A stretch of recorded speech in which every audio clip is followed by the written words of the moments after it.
आरोह तल्पां सुमनस्य मानेह प्रजाञ्जोनय पत्ये अस्मै इन्द्राणी वो सुबुधा बुद्ध्यो माना ज्योतिरगराउषध प्रतिजागरासि देवागरे न्योपद्यन्त पत्नी समस्पृशन्त तन्मस्तनूभिः सूर्येवो नारी विश्वरूपा महित्वा प्रजाभूति पत्या सम्भोवेया उत्तिष्ठेतो विश्वावसो नमोऽसे रामहे त्वा जामिनित्यवितृयदन्यत्तां सते भागो जनुजातस्यो विद्धि अक्षरसदमादां वदन्त्यविर्दानो मन्तरा सूर्याञ्च तास्ते जनितरो मविदा परे नमस्ते गन्धर्वर्तुर्नामि नमो गन्धर्वस्य नमोऽसे नमो वामाय चक्षुषे च गृह्मः विश्वावसो ब्रह्मोणाते नमो विजायाब्धरसपरे राया वयं सुमनो सस्यामोदितो गन्धर्वमाविवृतामा तर्गन् सदेव पौरमं सदा समगान्मयत्रो रतिरन्तायुः सम्पीतरावृत्वीयेतां माता पिता च रेतो सोभवाता मर्यो इव योषामधिरोहयैनां कृण्वातां यपुष्यतं रयिं तां पूषं शिवतो मामेरो यस्वयस्यां बीजं मनुष्या ववन्ति यानो उषति विषयाति यस्यामुषन्त प्रेमशेवा आरोरुमुपोरस्वहस्तं परिशवजस्वजायां सुमनस्य माना प्रजान् कृण्वातामिह मोदो मानौ दीर्घं वामायुस्सविता कृणोतु तावां प्रजाञ्जोनयतु प्रजापोतिरहोरात्राभ्यां समो न त्वर्यमा असुर्मङ्गलीपति लोकमाविषेमं शन्नो भवद्विपदेशं च दुर्वरे देवैर्दत्तं मनूना साकमेतद्वादूजं वासो वदवश्च वस्त्रम् यो ब्रह्मणे चिकिदुषे ददाति सयितरक्षां शीतल्पान्यन्ति यं मे दत्तो ब्रह्म भागं वो दूयोर्वादु यं वासो वदवश्च वस्त्रम् युवं ब्रह्मणे नुमन्यो मानौ बृहस्पते शाकमिन्द्रश्च दत्तम् यो नाद्यो नेरधिबुद्ध्यो मानौ हसामुदौ महो सामोदो मानौ सुपुत्रौ सुगृहौ तो रातो जीवाभूषलो वातीः नवं वसान सुरभिस्तुवासा उदागां जीवौषधो विभातीः आण्डात्वोतरी वा मुक्षिविश्वस्मादेनो सस्वरी जुम्मोनी द्यावा पृथिवी अन्ति सुम्ने मयूरते आपस्तप्तदेवी सानो मुञ्चन् प्रमोदा सूर्यायै देवेभ्यो मित्राय वरुणाय च ये भूतस्य प्रजेतसस्तेभ्यो इदमोघरन्नमाः यर्ते चिदभिश्रियः पुरा चतुर्भ्यो आप्तुदाः सन्नाता सन्निं मघवा पूर्वसुर्निष्करता विरुतं पुनः अपास्मतमो जतुनीलां त्रिजङ्गो मुतलोहितं यतो निर्दहनीया पुरुषा तस्यास्मिन्तां स्थानावदवासयामि यावोती कृत्या उपवासो ने यावन्तोरा ने वरुणस्य भाया व्यहृदयो यासो मृदयो यास्मिन्ता स्थानावधि साधयामि या मे क्रियतो मातनु सा मे विभाय वासो तस्यागरे त्वं वनस्वते नीमिं कृणुष्व मा वयं विजामा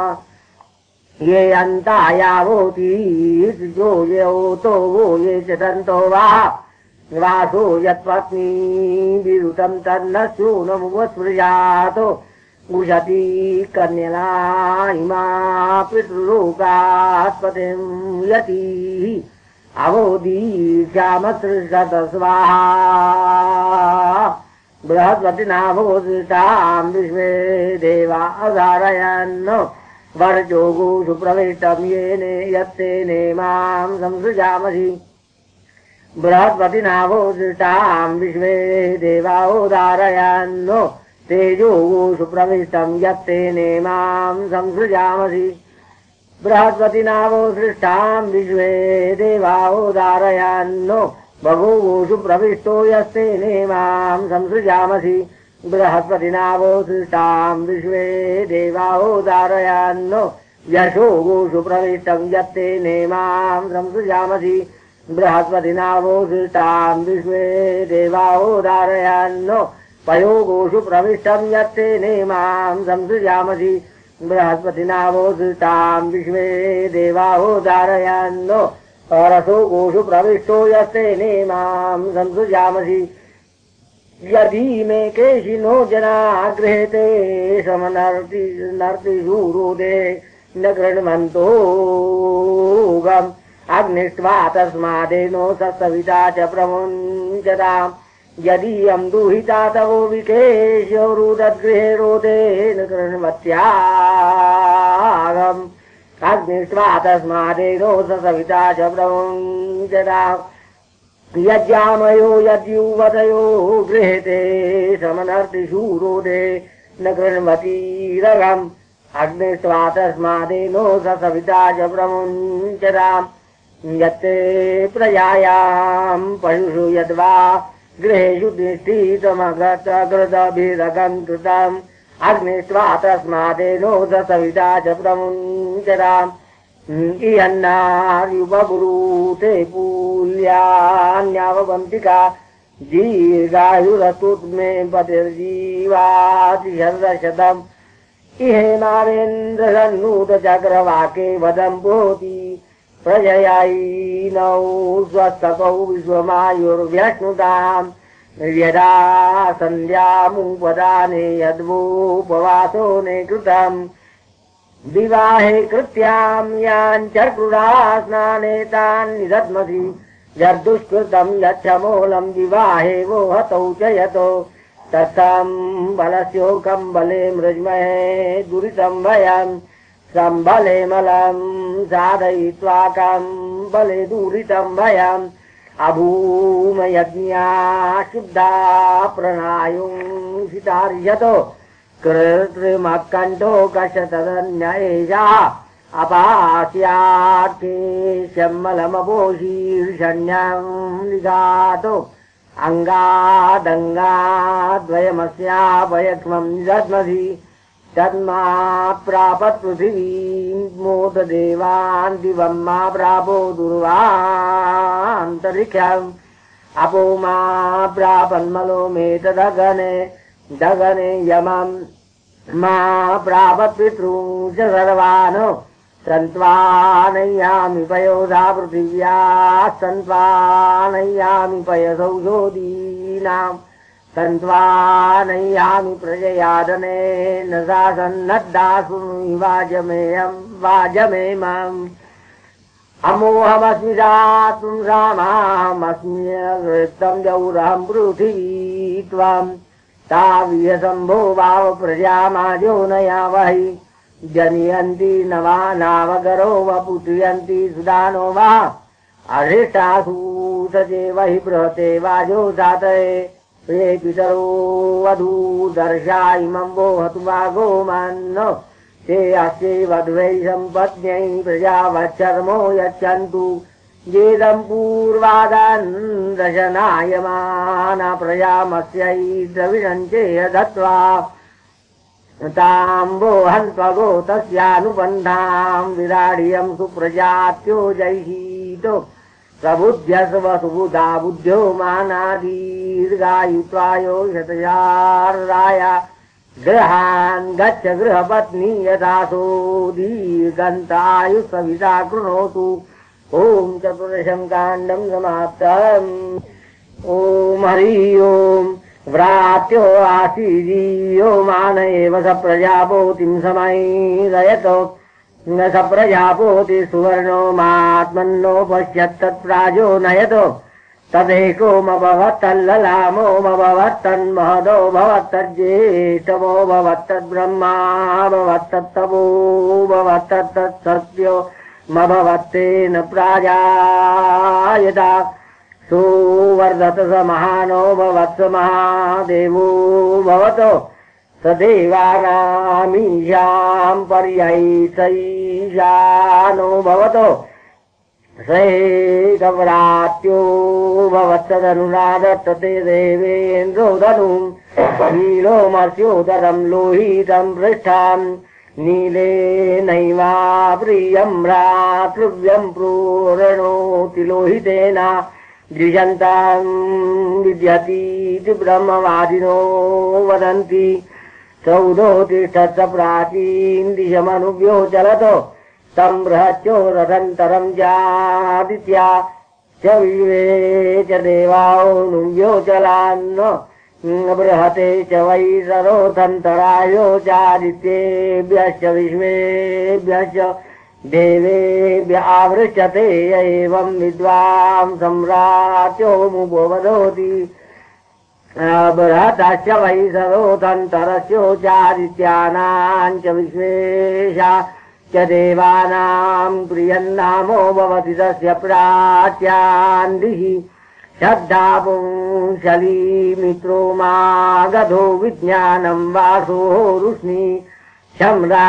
शम्रात्रिकेशाहरितौ प्रवर्तौ कल्मलिर्मणि भूतञ्चो भविष्यच्चो परिस्कन्दौ मनो विपथन् मातरिश्वाच पवमानश्च विपथवाहौ वातसारोति परेष्मा प्रोतोदा कीर्तिश्च यशश्च पुरःसरा वैनां कीर्तिर्गच्छत्यायशो गच्छति य एवं वेदा सौदोतिष्ठत् दक्षिणां दिशमनुव्यो चलतो संयज्ञा यज्ञञ्च वामदेव्यञ्चो यज्ञश्च यजमानश्च पशवश्चानुव्यो चलन्नो यज्ञा यज्ञा यज्ञा यज्ञा च वै स वामदेव्यायो च यज्ञायो च यजमानाय च पशुभ्यश्चावृष्यते एवं विद्वां सम्राट्योमुपवदोति यज्ञा यज्ञस्य च वै स वामदेव्यस्यो च यज्ञस्यो च यजमानस्य च पशूना च प्रियन्नामो भवति तस्य दक्षिणायां दिशि उषा पुंसली मन्त्रो मागधो विज्ञानं वासो रुष्णी शम्रात्रिकेशाहरितौ प्रवर्तौ कल्मलिर्मणिः अमावास्या च पौर्णमासी चोपरिस्कन्दौ मनो विपथन् न विपथन् मातरिश्वाच पवमानश्च विपथवाहौ वातसारोथि हरेष्मा प्रोतोदा कीर्तिश्च यशश्च पुरःसरा वैनां कीर्तिर्गच्छत्यायशो गच्छति एवं वेदा सौदोतिष्ठत् प्रतीचीं दिशमनुव्यो चलतो तं वै रूपञ्चो वै राजञ्चापश्च वरुणश्च राजा नुव्यो चलान्नो वै रूपायो च वै स वै राजायो चाद्यश्च वरुणाय च राज्ञावृष्यते य एवं विद्वां सम्राट्योमुपवदोति वै रूपस्यो च वै स वै राजस्यो चापा च वरुणस्य च राज्ञाः न प्रियन्दामो भवति तस्य प्रतीच्यान्दिः इदा पुंसली हसो मागधो विज्ञानं वासो रुष्णी शम्रात्रिकेशाहरितौ प्रवर्तौ कल्मलिर्मणि राश्चरातरी च परिस्कन्दौ मनो न विपथन् मातरिश्वाच पवमानश्च विपथवाहौ वातसारोधीरेष्मा प्रोतोदा कीर्तिश्च यशश्च पुरःसरा वैनां कीर्तिर्गच्छत्यायशो गच्छति एवं वेदा सौदो तीर्थसौदीचिन्दिशमनुव्योचलतो तं पश्य तं शैतं चोनौ दशञ्चो सप्तर्षयश्च सोमस्य राजा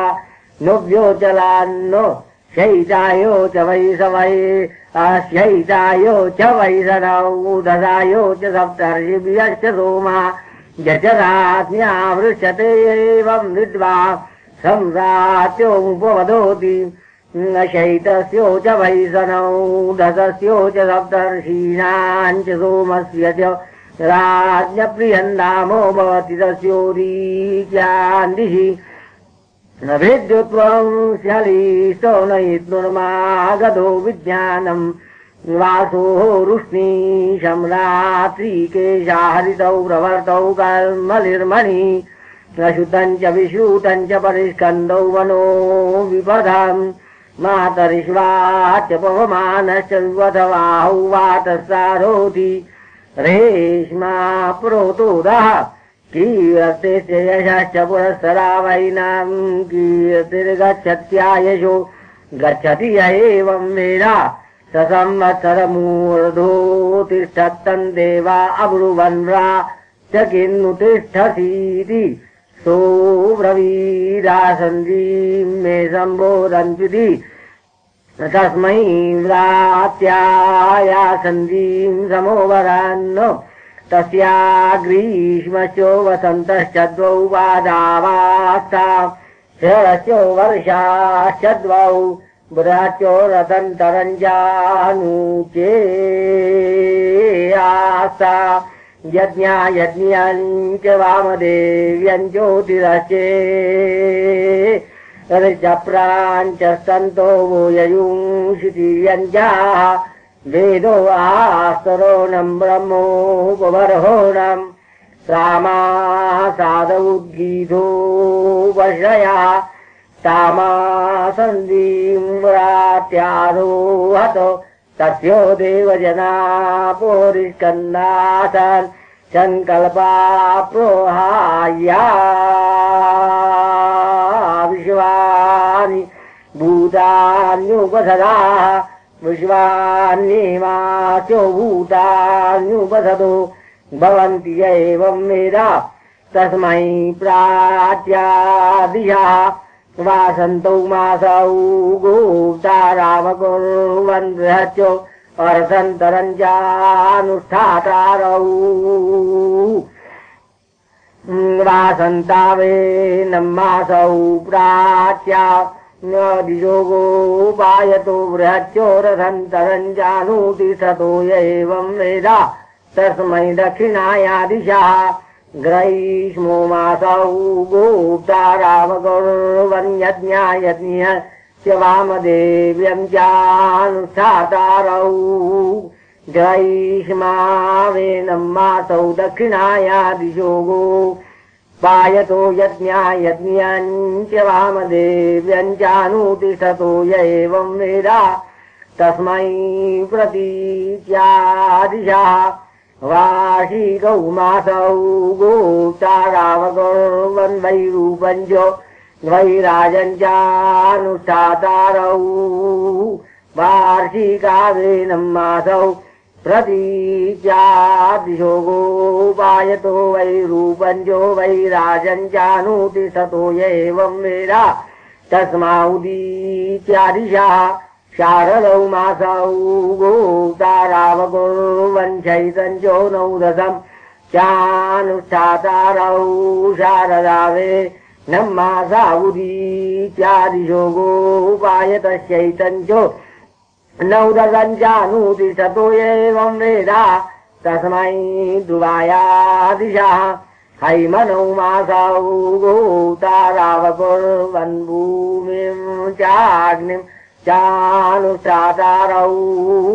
हैमनावेनं मासौ ध्रुवाया दिशो गोपायतो भूमिश्चाग्निश्चानूति सतो य एवं वेदा तस्माऊर्ध्वाया दिशः शैशिरौ मासौ गोप्तारामकुर्वन् दिवा चादित्यं चानुष्ठातारौ शैशिरावेनं मासा ऊर्ध्वायादिशो गोपायतो द्यौश्चा दित्यश्चानुतिष्ठतो एवं वेद तस्मै प्राच्यादिशो अन्तर्देशा भवविश्वासमोऽनुष्ठातारमकुर्वन् भवेन विश्वासप्राच्या दिशो अन्तर्देशादोऽनुष्ठातानुतिष्ठति नैनं सर्वो न भवो नैशानः नास्यो पशून्न सोमानानि नस्ति एवं वेद तस्मै दक्षिणायादिशो अन्तर्देशा सर्वविश्वासमोऽनुष्ठातारमकुर्वन् सर्वेण विश्वासो दक्षिणायादिशो अन्तर्देशादोऽनुष्ठातानु तिष्ठति नैनं सर्वो न भवो नैशानः नास्यो पशून्न सोमानानि नस्ति एवं वेद तस्मै प्रतीच्यादिशो अन्तर्देशा पशुपतिविश्वासमोऽनुष्ठातारमकुर्वन् पशुपतिरेण विश्वासप्रतीच्यादिशो अन्तर्देशादोऽनुष्ठातानु तिष्ठति नैनं सर्वो न भवो नैशानः नास्यो पशून्न सोमानानि नस्ति एवं वेद तस्मादुदीच्यादिशो अन्तर्देशा दुकरन्देवं विश्वासमोऽनुष्ठातारमकुर्वन् उग्रहेणन्देव विश्वासौदीच्या दिशो अन्तर्देशादोऽनुष्ठातानु न तिष्ठति नैनं सर्वो न भवो नैशानः नास्यो पशून्न सोमानानि नस्ति एवं वेद तस्मै ध्रुवायादिशो अन्तर्देशा रुद्रविश्वासमोऽनुष्ठातारमकुर्वन् रुद्रेण विश्वासो ध्रुवायादिशो अन्तर्देशादोऽनुष्ठातानुतिष्ठति नैनं सर्वो न भवो नैशानः नास्यो पशून्न सोमानानि नस्ति एवं वेद तस्माऊर्ध्वाया दिशो अन्तर्देशान् महादेवविश्वासमोऽनुष्ठातारमकुर्वन् महादेवैर्विश्वास ऊर्ध्वाया दिशो अन्तर्देशादोऽनुष्ठातानुतिष्ठति नैनं सर्वो न भवो नैशानः नास्यो पशून्न सोमानानि नस्ति एवं वेद तस्मै सर्वेभ्यो अन्तर्देशेभ्य ईशान विश्वासमोऽनुष्ठातारमकुर्वन् ईशानेन विश्वास सर्वेभ्यो अन्तर्देशेभ्यो अनुष्ठातानुतिष्ठति नैनं सर्वो न भवो नैशानः नास्यो पशून्न सोमानानि नस्ति एवं वेद सद्ध्रुवान् दिशमनुभ्यो चलतो तं भूमिश्चाग्निश्च औषधयश्च वनस्पतयश्च वानस्पत्याश्च विरुधश्चानुभ्यो चलान् भूमेश्च वैशोऽश्च औषधि गणे भूमेश्च वैशोऽग्नेश्च औषधि ज्ञाञ्च वनस्पतीनाञ्च वानस्पत्यानां च विरुधाञ्च प्रियन्नामो भवति एवं वेद स ऊर्ध्वां दिशमनुभ्यो चलतो तमर्दञ्च सत्यञ्च सूर्यश्च चन्द्रश्च नक्षत्राणि चानुभ्यो चलतो व्योचलान्नो नर्दस्यो च वै सत्यस्यो च सूर्यस्य च चन्द्रस्यो च नक्षत्राणां च प्रियन्नामो भवति एवं वेद स उत्तमान् दिशमनुभ्यो चलतो तं रुचश्च सामानि च यजूंषि च ब्रह्मो चानुभ्यो चलन् ऋचाञ्च वैशसाम्नाञ्च यजुषा च ब्रह्मो नश्च प्रियन्नामो भवति एवं वेद स बृहतीं दिशमनुभ्यो चलतो तमीतिहासश्चो पुराणञ्च गाथाश्च नाराशंसि चानुभ्यो चलन् इतिहासस्यो च वैदपुराणस्यो च गाथा नाञ्चनाराशंसीना च प्रियन्नामो भवति एवं वेद सपोरमान् दिशमनुव्योचलतो तमाहवनीयश्च गार्होपत्यश्च दक्षिणाग्निश्चो यज्ञस्य यजमानश्च पशवश्चानुव्योचलान्नो आहवनीयस्य च वै सगार्होपत्यस्य च दक्षिणा गणेशो यज्ञस्यो च यजमानस्य च पशूनां च प्रियन्नामो भवति एवं वेद सोनादिष्टान् दिशमनुव्योचलतो तमृतवश्चात्तवश्च लोकाश्च लौक्याश्च मासा शार्दमासाश्चाहोरात्रे च नुव्योचलन्नो ऋतूनां च वैशार्तवाना च लोकानां च लौक्यानां च मासाना चार्दमासानां चाहोरात्रयोः स प्रियन्नामो भवति एवं वेद सोनावृत्तान् दिशमनुव्योचलत्ततो नावर्ध्यन्नो मन्यता तन्दितिश्चादितिश्चेदा चेन्द्राणि चानुव्योचलान्नो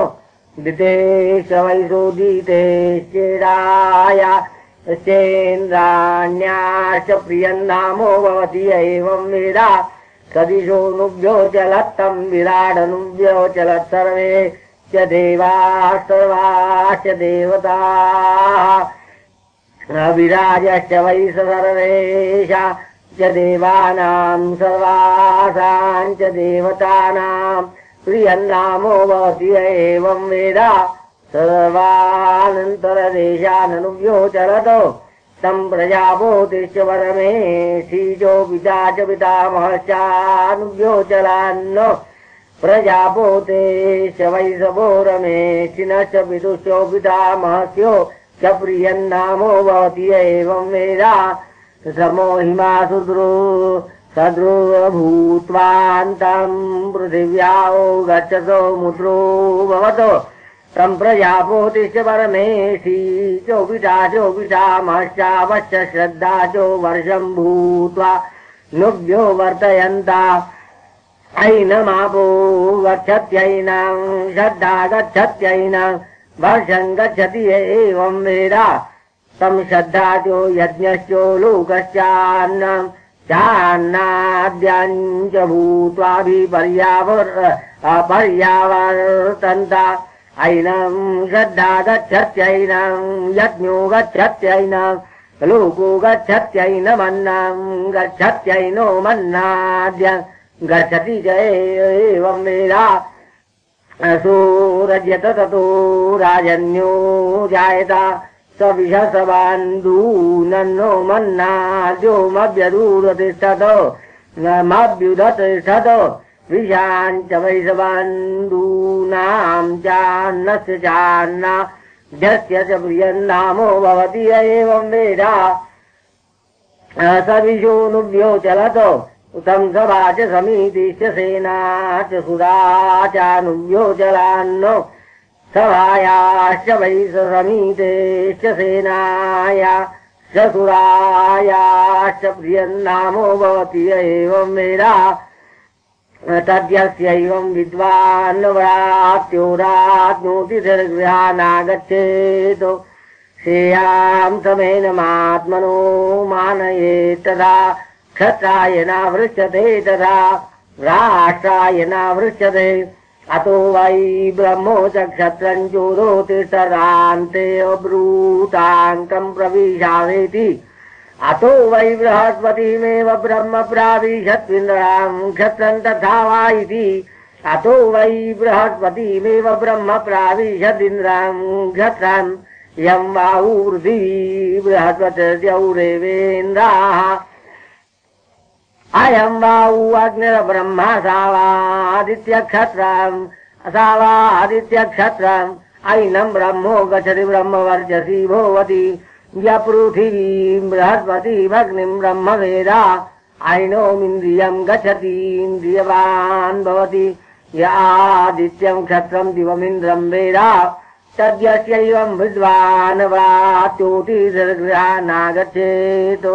न स्वयमेनमभ्युदेत्यो ब्रूयाद्रात्यग्वावाथीर्रात्योदकं रात्यो तर्पयन्तु व्रात्येता ते प्रियम् तथा सुव्रात्येता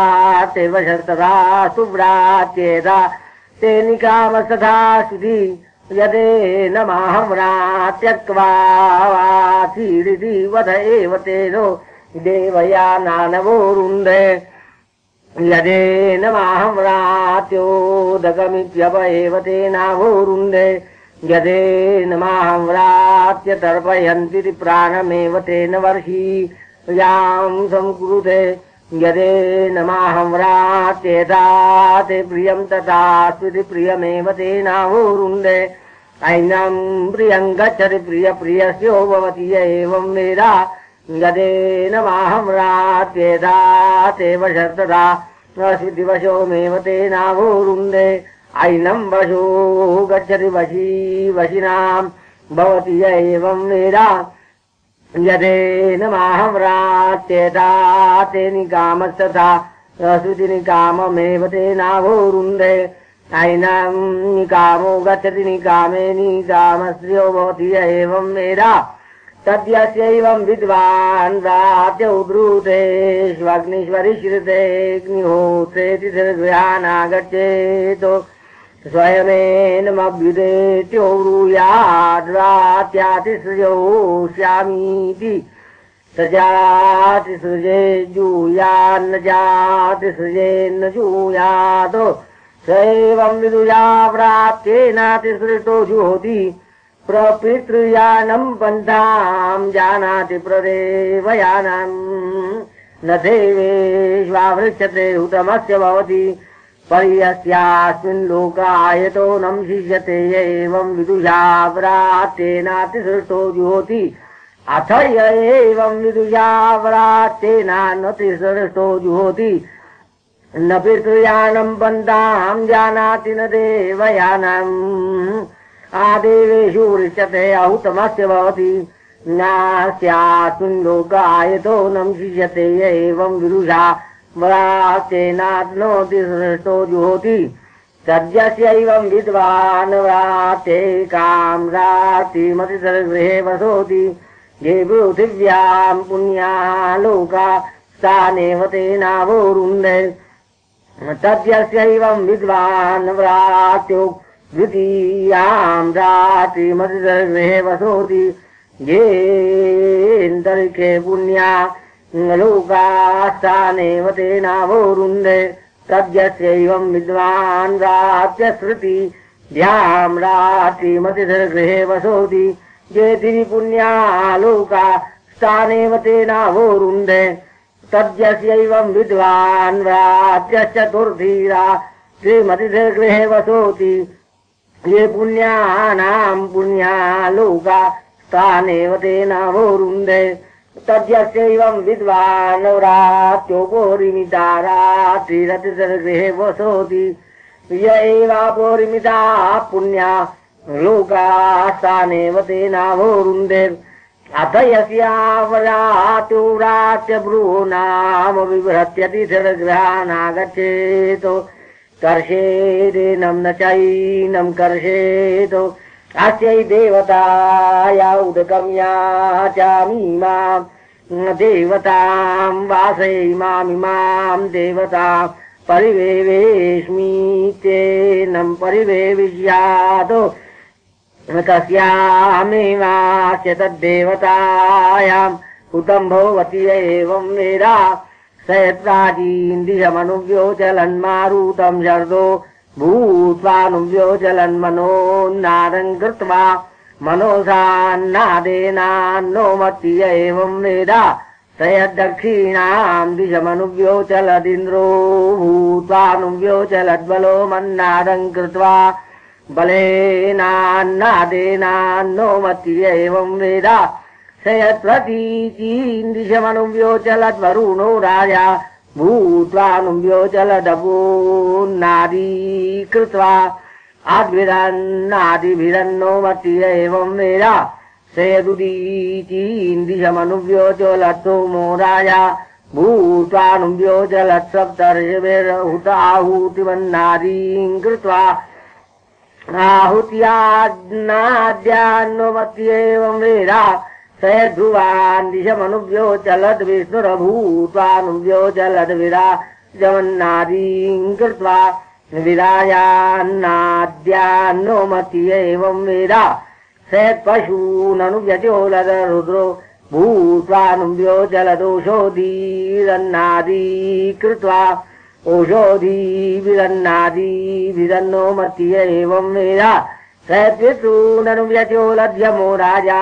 भूत्वानुव्योचलस्वदाकारमन्नादं कृत्वा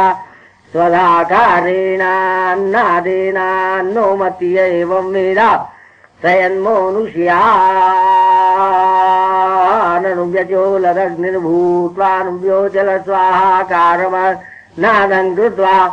स्वाहाकारेणान्नादेनान्नोमत्येवं वेदा स यदूर्ध्वां दिशमनुव्योचलद्भूत्वानुव्योचलद्वषट्कारमन्नादं कृत्वा वषट्कारेणान्नादेनान्नोमत्येवं वेदा स यद्देवानुव्यचोलदीशानुभूत्वानुव्योचलन्मन्युमन्नादं कृत्वा मन्युनान्नादेनान्नोमत्येवं वेदा स यत्प्रजानुव्यचोलत्वजाभूतिरभूत्वानुव्योचलत्राणमन्नादं कृत्वा प्राणेनान्नादेनान्नोमत्येवं वेदा स यत्सर्वानन्तरदेशानुव्यचोलत्परमेष्ठी भूत्वानुव्योचलद्ब्रह्मान्नादं कृत्वा ब्रह्मोनान्नादेनान्नोमत्येवं वेदा तस्य प्राच्यस्य सप्तपराणा सप्तापाना सप्तव्यानाः तस्य व्राच्यस्य योऽस्य प्रथमप्राणऊर्ध्वो नामायं सो अग्निः तस्य व्राच्यस्य योऽस्य द्वितीयप्राणप्रौढो नामासौ सादित्याः तस्य व्राच्यस्य योऽस्य तृतीयप्राणो व्यूढो नामासौ स चन्द्रमा तस्य व्राच्यस्य योऽस्य चतुर्थप्राणो विभूर्नामायं स पवोमानः तस्य व्राच्यस्य योऽस्य पञ्चमप्राणो यो निर्नामता इमापाः तस्य व्राच्यस्य योऽस्य षष्ठप्राणप्रियो नामत इमे पशवाः तस्य व्राच्यस्य योऽस्य सप्तमप्राणो गोरिमितो नामता इमा प्रजाः तस्य व्राच्यस्य योऽस्य प्रथमोपानसा पौर्णमासी तस्य व्राच्यस्य योऽस्य द्वितीयोपानसाष्टोका तस्य व्राच्यस्य योऽस्य तृतीयोपानसामावास्या तस्य व्राच्यस्य योऽस्य चतुर्थोपानसा श्रद्धा तस्य व्राच्यस्य योऽस्य पञ्चमोपानसा दीक्षा तस्य व्राच्यस्य योऽस्य षष्ठोपानस यज्ञः तस्य व्राच्यस्य योऽस्य सप्तमोपानसा इमा दक्षिणाः तस्य व्राच्यस्य योऽस्य प्रथमो व्यानसेयं भूमिः तस्य व्राच्यस्य योऽस्य द्वितीयो व्यानसदन्तरिक्षं तस्य व्राच्यस्य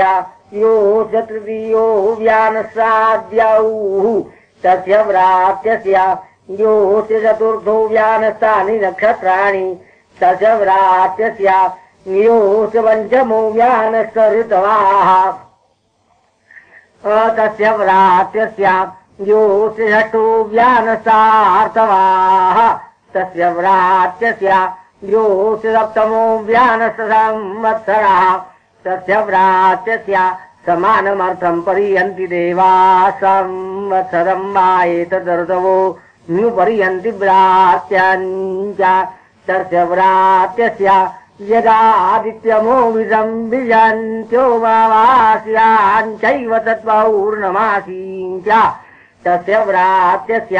एकं तदेषाममृतत्वमित्याहूतिरेव तस्य व्रात्यस्य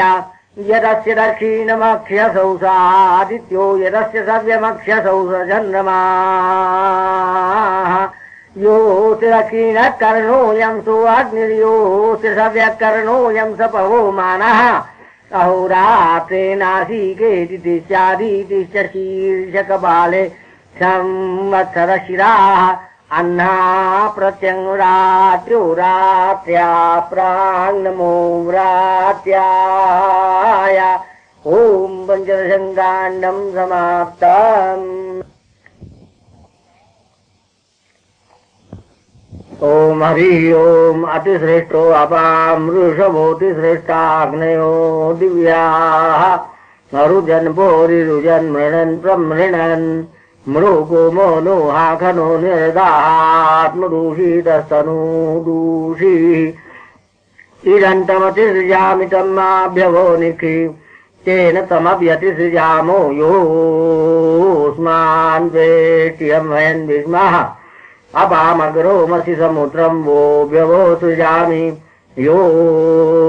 स्वाग्निरतितं सृजामि म्रोकं खनिन्तोऽनुदूषिम् यो व आपोऽग्निराविवेशवैषयद्वो घोरन्तदेततो इन्द्रस्य वैन्द्रियेणाभिषिञ्चेतो हरिपरापो अपोरिप्रमस्मतो प्रास्मदेनो वहन्तु प्रदुष्वप्न्यं वहन्तु शिवेनो मा चक्षुषा पश्यता पशिवया तन्वोपसूयतत्वजां शिवानग्नीन सुषदो हवामहे वै क्षत्रं वर्जा दत्तदेवी नरदूरर्मण्योर्जा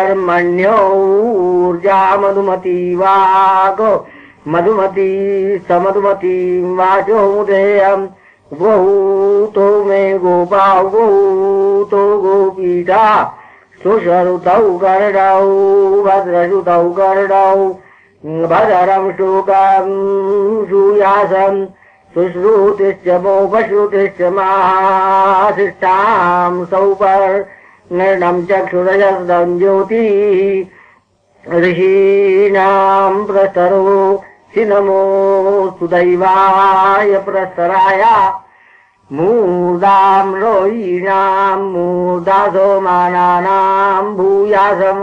नरुजश्चो मा वेनश्च महाशिष्टां मूर्धाचो मा विधर्मा च महाशिष्टां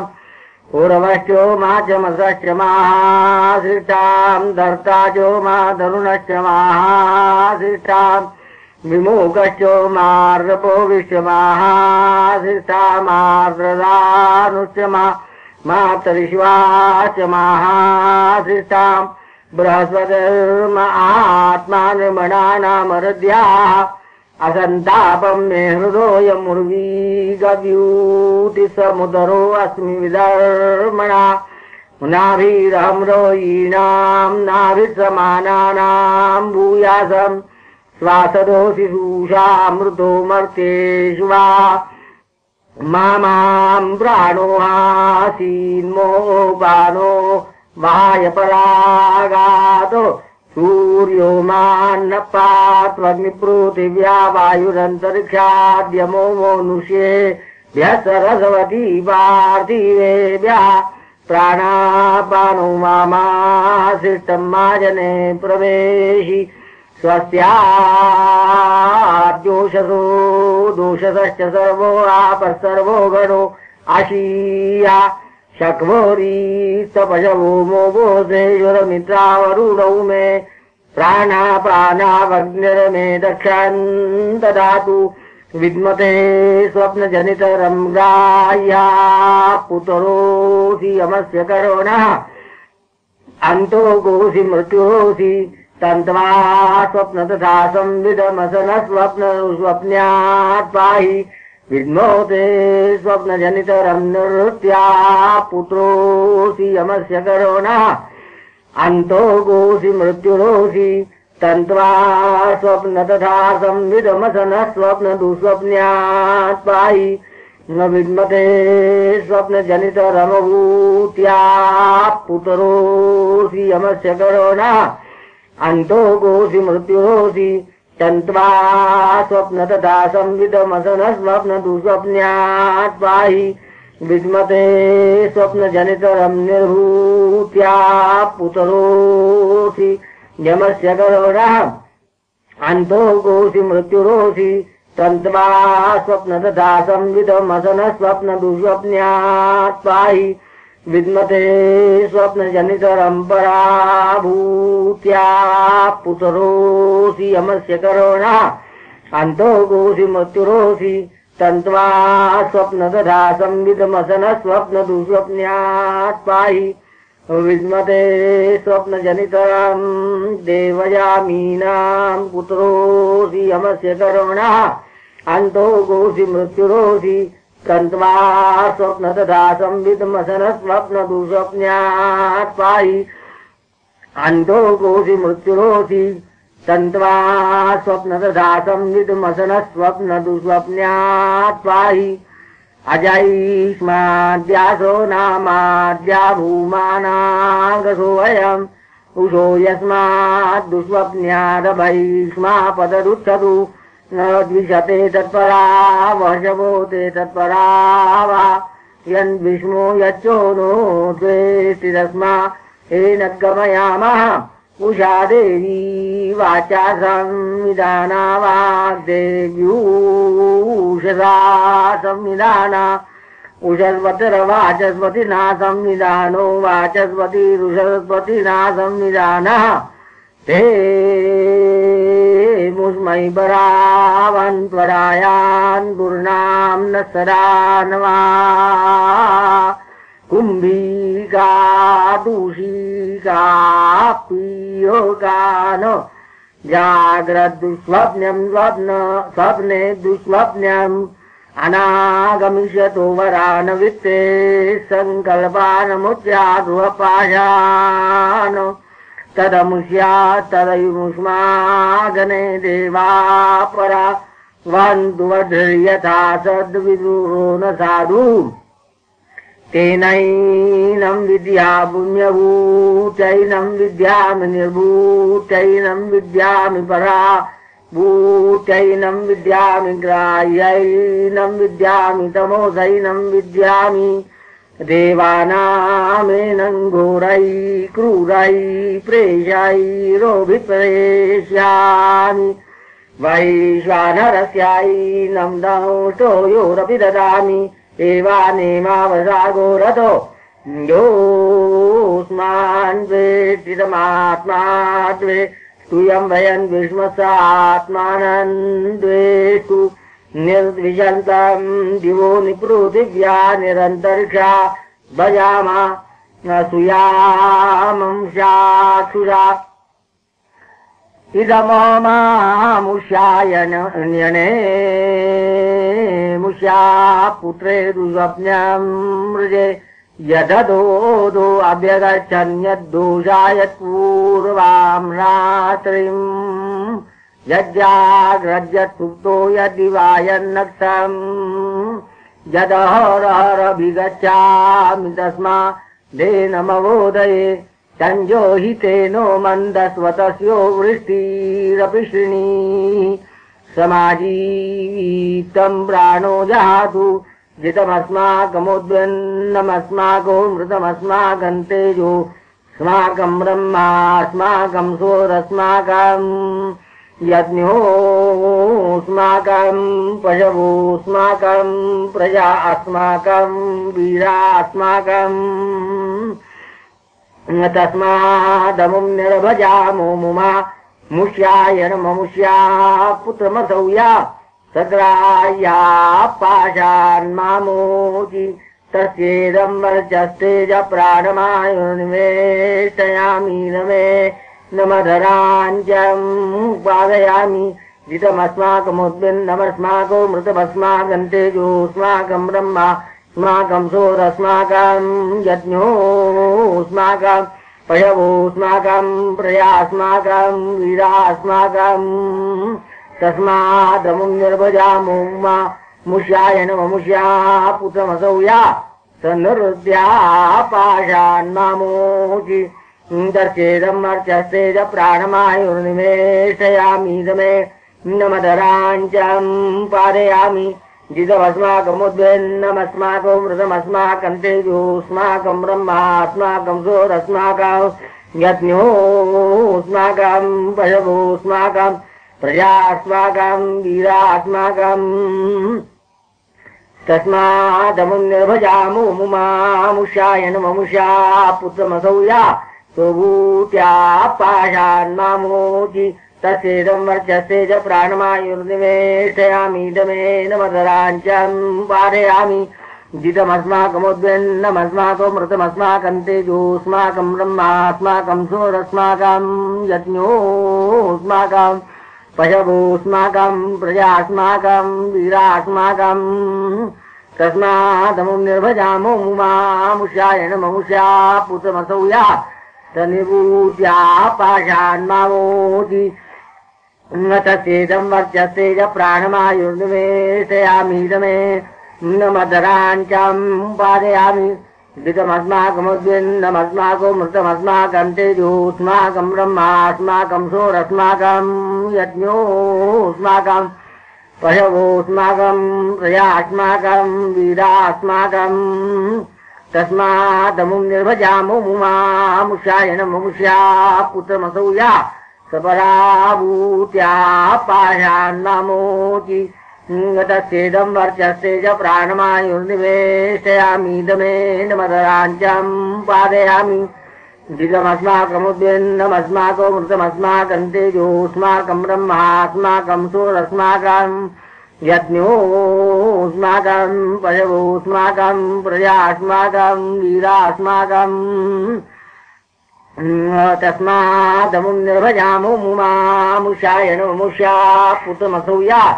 तदेव जामीनां पाशान्मामोचि तस्येदं वर्चस्ते च प्राणमायुर्निवेशयामि दमे नमधराञ्चं पारयामि जितमस्माकमुद्वेन्नमस्माको मृतमस्माकं तेजोऽस्माकं ब्रह्मास्माकं सोरस्माकं यज्ञोऽस्माकं पशवोऽस्माकं प्रजास्माकं वीरास्माकं तस्मादमुं निर्भजामो मुमामुषाय नममुषा पुत्रमसौ या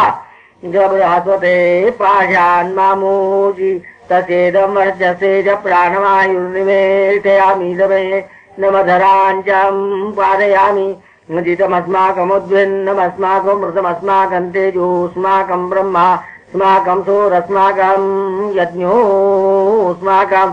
पशवोऽस्माकं प्रजास्माकं वीरास्माकं तस्मादमुं निर्भजामो मुमामुषाय नममुषा पुत्रमसौ या